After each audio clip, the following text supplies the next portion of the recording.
Hello दोस्तों, Ambika short hand classes में आप सबका स्वागत है। डिक्टेशन 140 शब्द प्रति मिनट, प्रतिलेखन संख्या 3536, रामधारी गुप्ता। डिक्टेशन स्टार्ट होगा 5 सेकंड में। Ready, last ready, start. महोदय, मुझे इस संबंध में एक बात और कहनी है। वह यह है कि मुझे मुख्य आयुक्त के भाषण के अनुसार यह आशा थी कि सरकार मजदूरों की उन्नति के लिए, उत्थान के लिए, उद्योगों के विकास के लिए और गांवों की स्थिति सुधारने के लिए तकनीकी प्रशिक्षण देने का काम करेगी। लेकिन ऐसा ज्ञात होता है कि आर्थिक शक्ति सीमित होने के कारण इस ओर कार्यवाही करने की संभावना नहीं रही। फिर भी मुझे आशा ही नहीं अपितु पूर्ण विश्वास है कि भविष्य में हमारा मंत्रिमंडल इस ओर अवश्य अविलंब ध्यान देगा। इसी प्रकार से ग्रामीणों की अवस्था सुधारने के लिए सरकार घरेलू उद्योग धंधों को भी बढ़ाएगी, जो अभी तक नहीं के बराबर है। पैरा, भारत की दृष्टि से कुटीर उद्योग बड़े उद्योगों की अपेक्षा अधिक लाभदायक हैं। पहली बात तो यह है कि भारत एक गरीब देश है और उसके पास इतना पैसा नहीं है कि वह बड़े उद्योगों के लिए पर्याप्त संख्या में बड़ी बड़ी मशीनें मंगवा सके।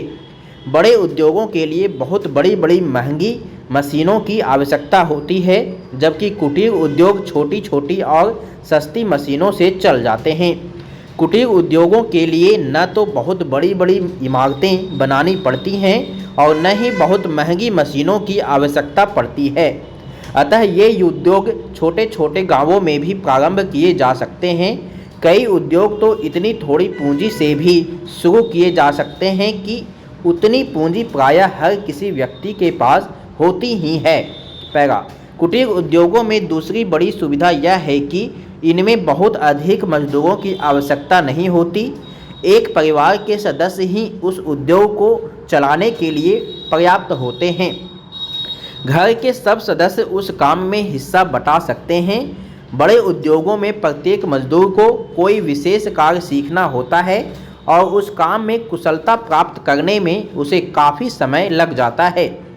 तीसरी चीज़ जो मैं आपके सामने रखना चाहूँगा वह यह है कि जो विचार और सुझाव आपके सामने प्रस्तुत किए गए हैं वे एक पवित्र, शुद्ध और जनता व प्रांत को हित को ध्यान में रखकर ही प्रस्तुत किए गए हैं और मुझे पूर्ण विश्वास है कि बिना किसी दलगत भावना के शिकार हुए आप उनकी जांच करेंगे और यदि वे जनहित की कसौटी पर खरे उतरें तो उन पर कार्रवाई करेंगे। पैरा, महोदय, इस संबंध में दिन प्रतिदिन बढ़ने वाले भ्रष्टाचार की समाप्ति के लिए और कर्मचारियों के रवैये के संबंध में माननीय सदस्यों ने विचार प्रकट किए। मैं समझता हूं कि इससे कोई समझदार व्यक्ति इनकार नहीं करेगा कि भ्रष्टाचार को प्रोत्साहन नहीं देना चाहिए।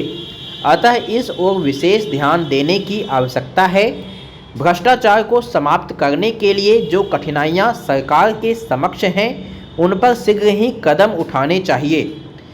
यदि सख्ती भी बरतनी पड़े तो चिंता नहीं, हमें ऐसे कदम उठाने ही हैं। पैरा, मैं यह जानता हूं कि बहुत से लोग, जिनमें कुछ हमारे साथी भी हैं, इसकी कुछ बातों का विरोध करते हैं, परंतु यदि हम देश की उन्नति चाहते हैं, यदि हम देश को आगे बढ़ाना चाहते हैं और विशेषकर यदि आप समाजवादी ढांचे के आधार पर जिसको कि कांग्रेस ने देश के लिए निश्चित किया है, इस देश की व्यवस्था करना चाहते हैं, तो हमारे लिए आवश्यक है कि हम इस तरह से कदम उठाएं कि जिससे लोगों को अपनी जीविका सुंदर ढंग से कमाने के लिए साधन जुट जाएं। वास्तव में यह सरकार जिसने यह साहसपूर्ण कार्य किया है, इस कार्य के लिए सबसे अधिक बधाई की पात्र है। जो लोग यह आशा करते हैं कि हर एक काम उस ढंग से होना चाहिए जिसके लिए गांधी जी हमसे कहा करते थे, और जैसा कि अभी हमारे एक साथी कह रहे थे कि जिस तरह से सरकार ने इस संबंध में व्यवहार किया है वह गांधी जी की नीति के अनुसार नहीं था।